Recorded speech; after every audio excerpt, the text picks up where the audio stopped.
Hey, thanks for joining us today. If you're joining us live, today is Halloween. And so we celebrate Halloween, and here at Aldersgate, we have our big Bonanza event in the church parking lot this evening. And so if you're in the Lubbock area and you're looking for something to do for your family, come on out. It's going to be a great time. We would love to have you. Halloween actually traces its dates back to an old Celtic tradition where they would start a bonfire and they would dress up in costumes, and the whole point was try to ward off ghosts or whatever. But in the 8th century, I believe it was Pope Gregory III who declared November 1st as what he called All Saints' Day or All Hallows' Day. And it was a day set aside on the church calendar to commemorate or memorialize those who had passed and gone on before. And then as time went on, before November 1st, or All Hallows Day, October 31st became known as All Hallows Eve, therefore Halloween. And then you continue to trace it through the traditions that we have today. But it's interesting that All Saints' Day, or All Hallows Day, was actually set up to be a day to memorialize those that we've lost, or those that have gone before. And while we don't necessarily do that traditionally here, there are cultures who do that, and also the culture of Dia de los Muertos, which is November 1st and 2nd. Many of you are familiar with that tradition. Many of you practice that tradition where you set up an ofrenda and you put out food or drink or a picture of those that you've lost, loved ones that have gone before, and you make that a happy event of remembering them and time spent with them. And while we don't necessarily practice that tradition here at Aldersgate either, all of those things wrap up into this whole concept of remembrance and remembering, and that's all Halloween and All Saints' Day, Dia de los Muertos, is about. And so we're going to use that as a launching pad to move into a message series on grief and loss. And I think sometimes when we think of loss or grief, we think of just losing a loved one or someone that's passed away, and it could be recent, or it could be in the longer in the past. But loss is not just losing someone you love. There can be lots of reasons we grieve loss. You can grieve the loss of a marriage, a shattered marriage. You can grieve the loss of a job. You can grieve the loss of your favorite pet. You can grieve the loss of unmet expectations, or expectations that didn't come through. You can grieve loss in so many different ways. And so for the next 3 weeks, we're going to be talking about loss and moving through or grieving through loss. And here's what I want you to hear today as we start talking about grief and loss. Jesus gets you. In your loss, in your grief, in your pain, in your emotional roller coaster, in the void that you feel in your life, whatever your loss is or whoever your loss is, Jesus gets you. And I hope that you hear that today. I hope that you hear Jesus sees you, Jesus gets you, He understands you. And I want to show that to you in a couple of different places today. The first of those places is a story that comes out of John chapter 11. And in John chapter 11, we get the story of Jesus raising Lazarus from the dead. Now, Lazarus was Jesus' friend, along with his sisters, Mary and Martha. And this is not the only encounter in Scripture that we get a picture of Jesus' relationship with Lazarus, Martha, and Mary. But in this chapter of the Bible, Lazarus has fallen ill, and Jesus gets word. He eventually gets to the place where Lazarus is. That's a whole other story in and of itself. But by the time he gets there, Lazarus has passed. He's died. He's gone. And Martha comes out to meet Jesus, and she's grieving, and Jesus and Martha have an interaction. And then Mary comes out to meet Jesus, and she's grieving, and Mary and Jesus have an interaction. And finally Jesus says, "Take me to where he's been laid."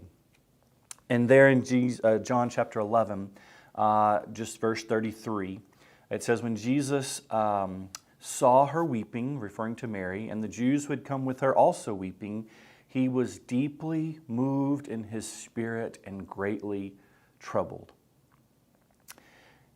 And then when they got to the place where Lazarus was laid, verse 35 says, Jesus wept.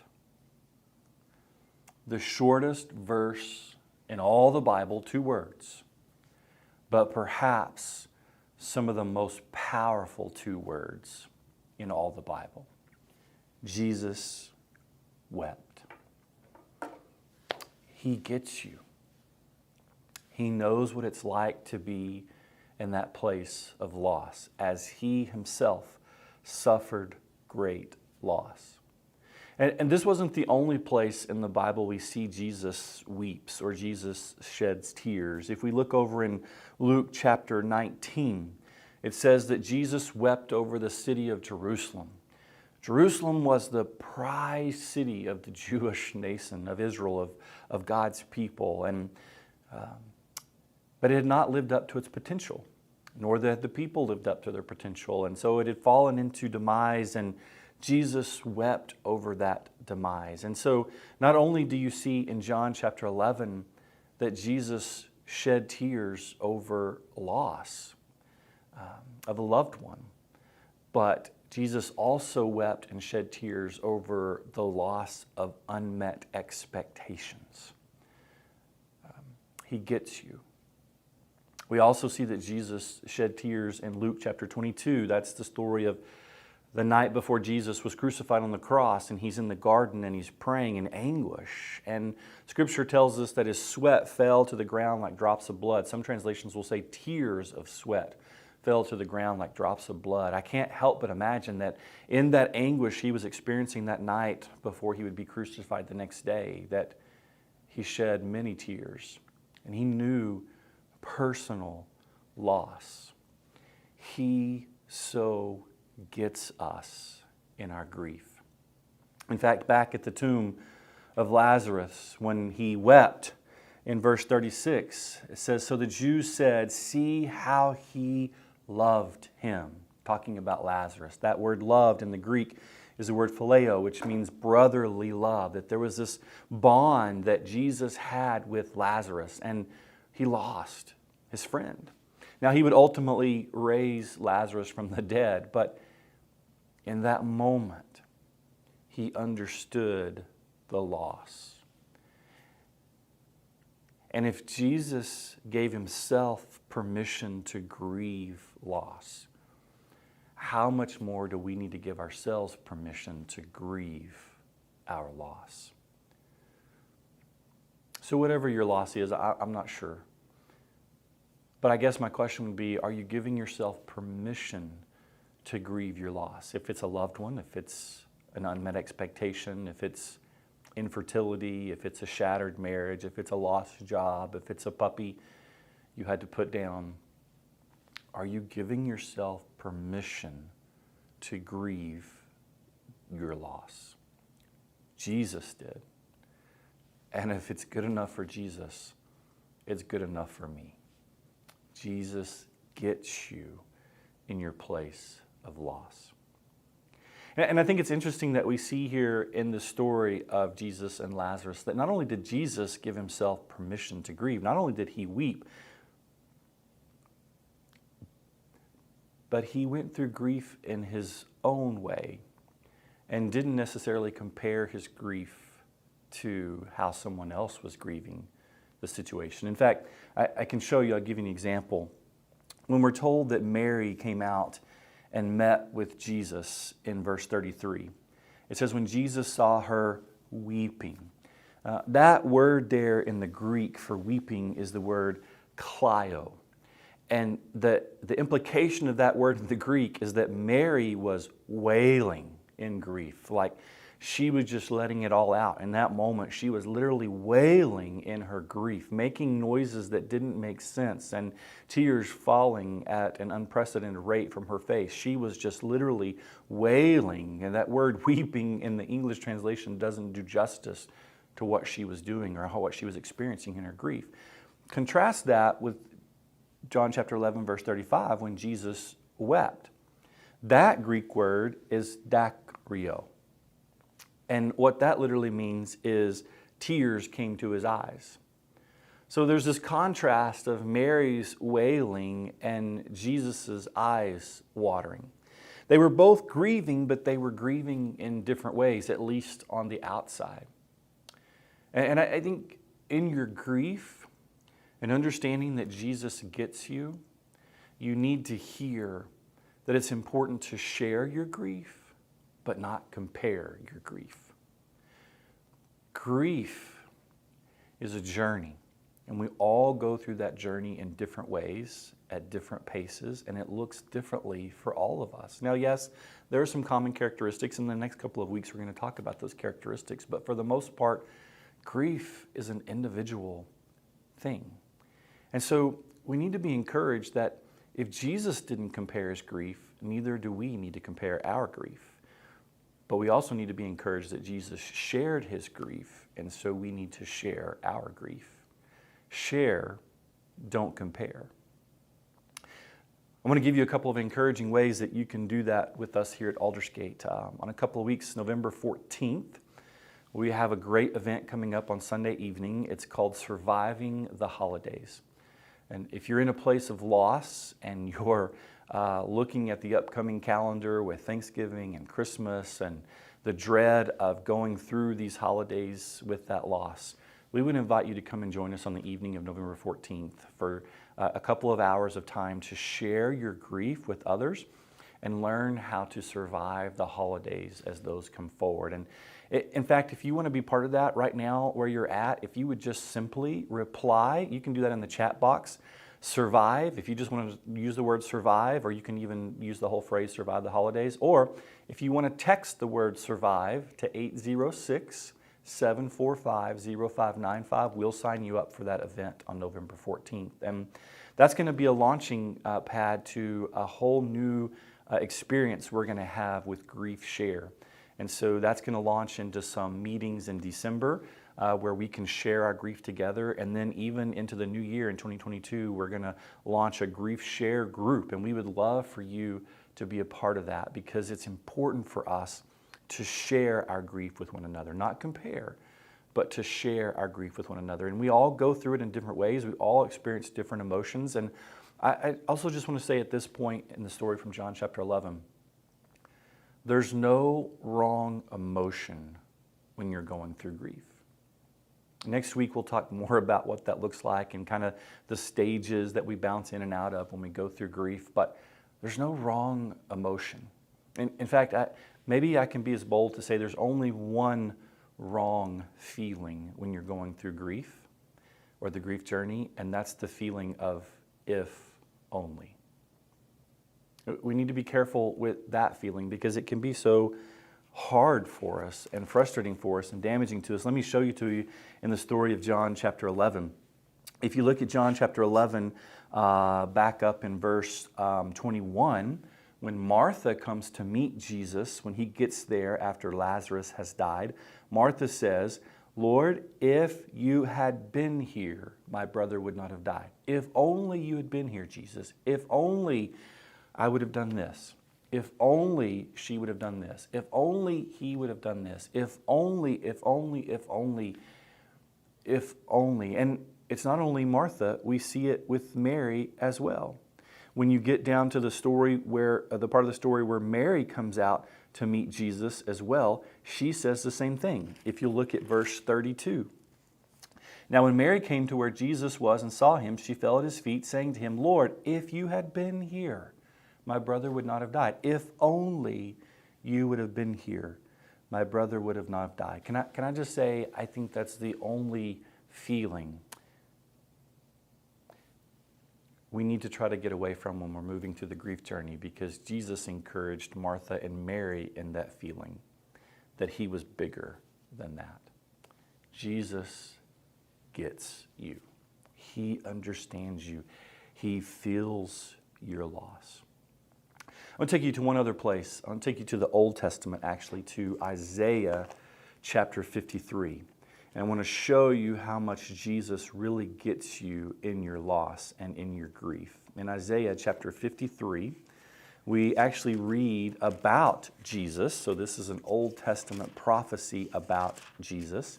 And I'm going to start reading in verse 1. Start reading in verse 1. It says, "Who has believed that he has heard from us, and to whom has the arm of the Lord been revealed?" The arm of the Lord, obviously there is talking about Jesus, the second person of the Trinity, God the Son. He's an arm of the Lord. So he was fully God. He's an arm of the Lord. He was fully God. But look in verse 2.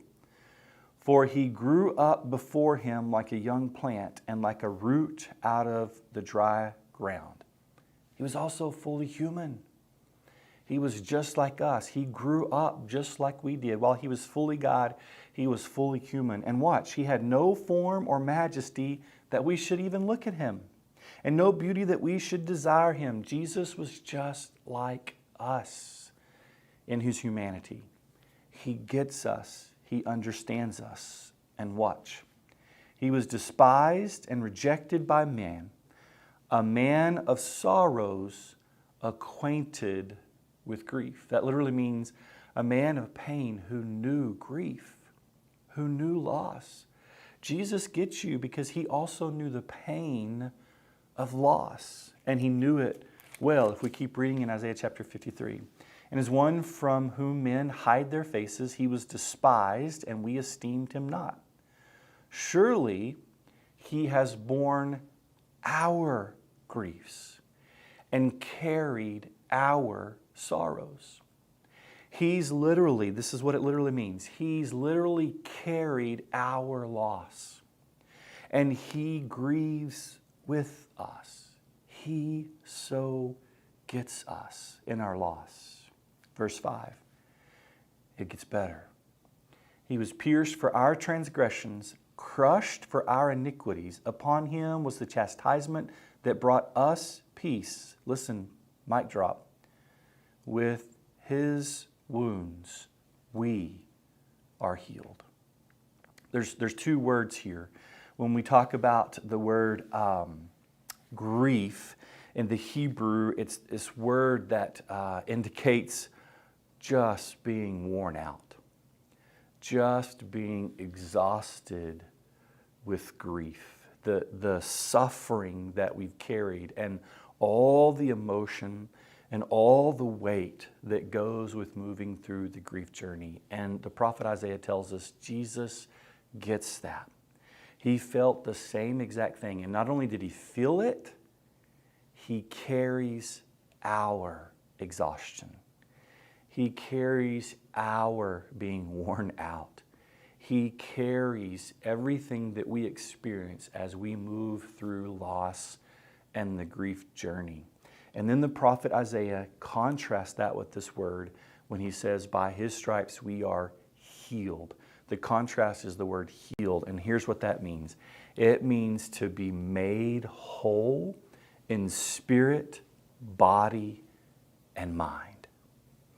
That physically, mentally, and spiritually, because Jesus carries our loss and carries our grief, we can be completely healed and completely restored. Does that mean we forget the loss? Does that mean we move past the loss? None of those things. Listen, we're going to get into that more next week, okay, in terms of what that looks like or how that works in our grief. Today, I just simply want you to hear this. Jesus gets you. He knows what it's like to experience grief. He knows what it's like to move through loss. Not only does he get it, he carries our own grief and loss. And because Jesus gets us and carries our grief and loss, we can be healed, completely made whole in spirit, body, and mind. And so I would invite you, I would love for you to feel free to share your loss right now. Maybe it's a loved one. Maybe it is an unmet expectation. Maybe it's a situation or a circumstance like infertility or a job or a shattered marriage or a loss of a pet or an unmet expectation. Would you share your loss with us so that we can be praying for you?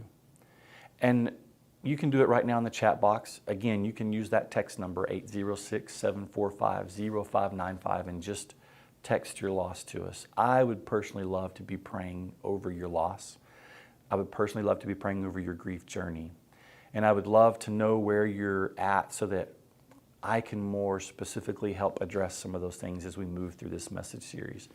But I just want you to hear that Jesus gets you in your loss.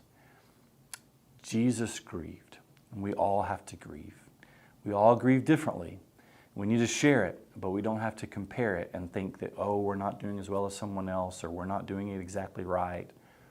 And most of all, we have to understand that in our loss, in your loss, Jesus carries you right now. He carries that grief, and He does it so that you can be completely healed in the grief journey. So God, right now, I just pray for the loss of those that are joining in on this conversation with us. And God, I know for some it's loved ones, for some it's unmet expectations, for some it's personal, for some it's relational, for some it's career-oriented. God, so many different places that we're experiencing loss right now. And in that right now, I pray over every specific situation. And may we hear in every situation that you get us. And that you weep over us. And that in your weeping, in your getting us, in your carrying our tears, you make us healed. Thank you. And may we continue to see how you carry us and bring us to that place. In the name of the one who gets us. Amen.